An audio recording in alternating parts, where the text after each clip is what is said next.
हम पार्लियामेंट में थे उस समय किसी से कोई सलाह मशवरा नहीं हुआ, वो खुद निर्णय ले लिए। पार्लियामेंट का मतलब क्या है? कानून बनाना, बहस करना, आम लोगों की समस्याओं के बारे में चर्चा करके कुछ राहत दिलाने की कोशिश करना। अब पिछले 9 सालों में इनका रिकॉर्ड क्या है?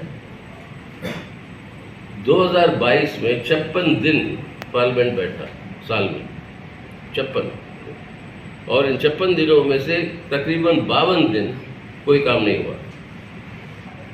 और सरकार पहली बार हम देख रहे हैं कि पार्लियामेंट को डिस्टर्ब करती, जबकि एवरेज ये था पहले 20 सालों में जब से पार्लियामेंट बनी, एवरेज ये था 211 दिन बैठती थी हर साल। अब ये उतर के आई 56। पार्लियामेंट के अंदर कानून बनाने का एक प्रक्रिया होता था, पार्लियामेंट्री कमेटियां होती। हम खुद एक कमेटी के चेयरमैन रहे तकरीबन 10 साल, और वो कमेटियों के अंदर हर जो विधायक जो पार्लियामेंट के अंदर पेश होता है वो अपने अपने रेलेवेंट कंसर्न कमेटीज़ के अंदर उसके बारे में विश्लेषण होती है, चर्चा होती है, स्टेक होल्डर्स को बुलाया जाता है। अगर मीडिया पॉलिसी के बारे में कोई नई कानून है तो आप लोगों को बुलाया जाता है, आपकी बात सुनते हैं। लेकिन ये प्रक्रिया पूरा बंद। 76% जो है विधायक मनमोहन सिंह के 10 सालों में ये पार्लियामेंट्री कमेटियाँ में गई। अब मोदी साहब के चलते हुए 13% जो है इन कमेटियों में गए। बजट पास हो जाता है, आपके ये क्या खेती की कानून पास हो जाते हैं, लेबर कोड्स पास हो जाते हैं बिना कोई बहस के। 50 लाख करोड़ रुपए से ज़्यादा की अधिकार सरकार अपने हाथ में लेती है बजट के नाम पे। 7 मिनट के अंदर, यानी मंत्री पेश करता है, उसके ऊपर हाँ ना की मतलब वॉइस वोट होती है, उसके बाद वो फाइनेंस बिल पेश होती है, वॉइस वोट होती है, 7 मिनट में सब प्रक्रिया खत्म। सरकार को अधिकार मिल गई 50 लाख करोड़ रुपए को खर्च करने का। अब ये इस तरीके से खिलवाड़ हो रही है पार्लियामेंट। इस समय नई इमारत बना के कोई मतलब नहीं है। पार्लियामेंट की जो असली उसकी बुनियाद है, उसका काम जो है, उसको आप मजबूत करना, वो है मुख्य रूप से ज़रूरत।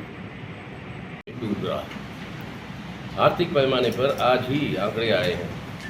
आपका कोर सेक्टर जो होता है, 8 जो सेक्टर इंडस्ट्रीज है, उसका ग्रोथ रेट जो है 9.65% से घट के 3.6% पे उतरा है। अगर कोर सेक्टर की ये हालत है और एमएसएमई तो लुढ़के पड़े हैं, वो तो खुल ही नहीं रहे हैं, और अगर इंडस्ट्री और मैन्युफैक्चरिंग का ये हालत है तो बेरोज़गारी और बड़ी तेज़ी के साथ बढ़ रही है। जो सरकारी आंकड़े जो है वो खुद दिखाते हैं कि सबसे अधिक बेरोज़गारी आज के दिन है अपने देश के अंदर, उससे भी कई गुना ज़्यादा है। दूसरी तरफ महंगाई, आपकी बेरोज़गारी की वजह से आमदनी घटना, और मनरेगा के लिए जितना वो एलोकेशन दे देते, जो थोड़ा बहुत गुजारा देता था ग्रामीण इलाकों में, उसके अंदर भी भारी कटौती। तो लोगों की रोज़मर्रा की ज़िंदगी के ऊपर एक बहुत बड़ा हमला चल रहा है। और अपने किसानों को जो वादा किया था द न्यूनतम दाम पर एमएसपी का घोषणा करेंगे, कानूनी अधिकार देंगे उनको, वो 1 साल से ज़्यादा हो गया।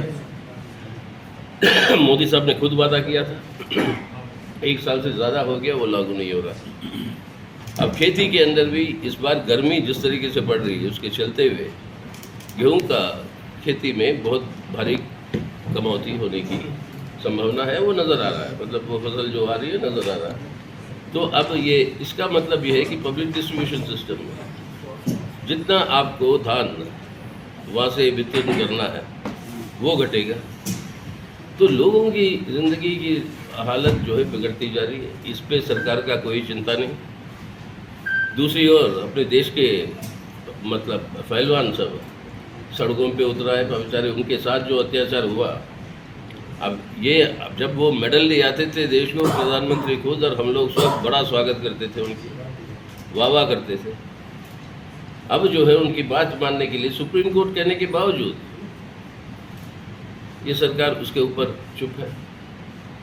आखिर 1 महीने के बाद गृह मंत्री मणिपुर गए, वहाँ पे कहा जाता है कि 100 से ज़्यादा लोगों की मौत हो चुकी है, हज़ारों की तादाद में लोग जो है डिस्प्लेस हो गए और वहाँ पे कंट्रोल काबू नहीं पा रही है सिचुएशन। ये सब समस्याओं का के ऊपर ध्यान जो देना चाहिए सरकार को, वो ना देते हुए लगे हुए थे अपने नए पार्लियामेंट की इमारत की उद्घाटन में। वो पार्लियामेंट का इमारत की उद्घाटन नहीं, वो तो लग रहा है लगा कि एक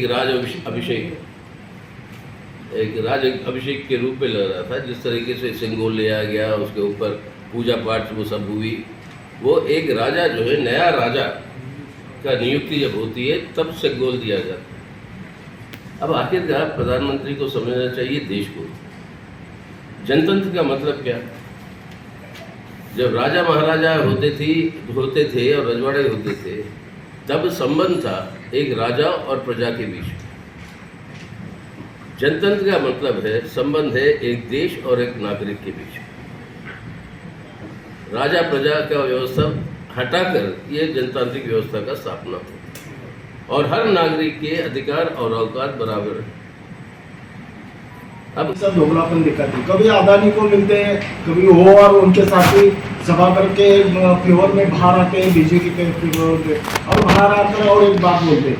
ऐसे दोगलापन शरद पवार से साथ विपक्ष मिलकर एक नई रणनीति की जा रही है। ऐसा लंबे समय तक चलेगा ये पवार की रणनीति? आप जैसे इसकी पवार की रणनीति? हाँ, अरे इतने लंबे से चला कि नहीं, इतने साल तक चला कि नहीं? नहीं, मैं क्या बोल रहा हूँ, अदानी को भी मिलते हैं, कृषि विधेयक पर वो संसद से बाहर भी आते हैं, वो भी और उनके साथी भी, और बाहर आकर विपक्ष की एकजुट की भाषा करते हैं। देखिए, सवाल राजनीति की है, कौन किसको मिलता नहीं है, किस मुद्दे पर आपका क्या है रुझान।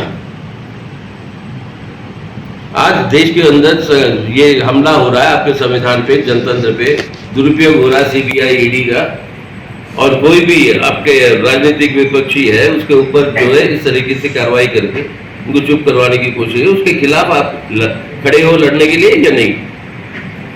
अब कौन किसको मिला, कौन सा रंग का शर्ट पहना, ये नहीं है हमारी चिंता। हमारी चिंता है मुद्दों पर कहाँ पर खड़े हैं, मुद्दा और विचारधारा पर। विचारधारा के आधार पर ही तो मुद्दों पर कहाँ खड़े हैं वो निर्धारित होता ना। ऐसे दिखते हैं पवार साहब आपको? हाँ, ऐसे दिखते हैं विचारधारा की। अरे इतने साल कहाँ थे वो? कहाँ थे मुझे बताइए, कहाँ थे पवार? सवाल आप पूछ रहे हो ना? हाँ, मैंने पूछ रहा हूँ। नहीं, आप बोले ना कहाँ थे। अरे तय कर लो, सवाल कौन पूछ रहा, आप या मैं पूछ रहा हूँ। आप पूछ रहे हो ना। तो इतने साल पवार साहब की राजनीति कहाँ खड़ी है? उनको कहने का ये है मतलब कि उनकी जन्मवादी अधिकार है वो ख्याल रखने के लिए, हम उसकी पूरी समर्थन करते हैं, उनके अधिकार का ख्याल कर रहे हैं, उनके अधिकार का पूरी समर्थन। और ये हम समझते हैं जो बैठक म्युनिसिपल इलेक्शन में आया, वही बोल रहा हूँ, वहाँ पे भी आए मोदी के जैसा चेहरा आपके पास। देखिए, जितनी राजनीति में हम भी गुजरे थे, एक जमाना ये भी था, वाजपेयी का मुकाबला कौन था कि नहीं? Shining India, feel good factor, Vajpayee को ये आना है, अब उसको कोई टक्कर नहीं है। क्या हुआ? 10 साल मनमोहन सिंह साहब थे प्रधानमंत्री की नहीं, है ना? तो सवाल वो नहीं है लोगों के साथ। अच्छा, सवाल ये है कि उनकी खुद की जिंदगी कैसे बेहतर होगी या उसकी रक्षा कैसे होगी, और लोग उस हिसाब से वोट डालेंगे, किसी के चेहरे को देख के नहीं या किसी की भाड़े को देख के नहीं, क्योंकि उस जमाने में वाजपेयी साहब से ऊंचा कोई था नहीं देश में, नेता। 2004 की बात कर रहा हूँ, तो अबे तब तो यही था ना सवाल, कौन है टक्कर, अब कौन है मुकाबला? आज बुरी हालत हो गई उस वक्त की विरोधी दुरुपयोग आज जो हो रहा है ये सरकारी संस्थाओं का, वो दुरुपयोग का हालत ये पहली बार देखे, उस समय नहीं था। उस समय नहीं था, बात बिल्कुल सही है। और उस दुरुपयोग करते हुए विपक्षी पार्टियों के ऊपर दबाव जो डालकर उनको चुप करवाने का जो कोशिश चल रहा है, क्योंकि आज देखिए नया रिवाज शुरू हो गया देश में, चुनाव कोई भी जीते भाजपा सरकार बनाएगी। अब यही हो गया। अब ये है देश का जनतंत्र, मोदी साहब के चलते हुए उनके नेतृत्व में। लोकदर्शन मराठी चॅनलला सबस्क्राईब करा, बेल बटनला क्लिक करा व लाईक करायला विसरू नका।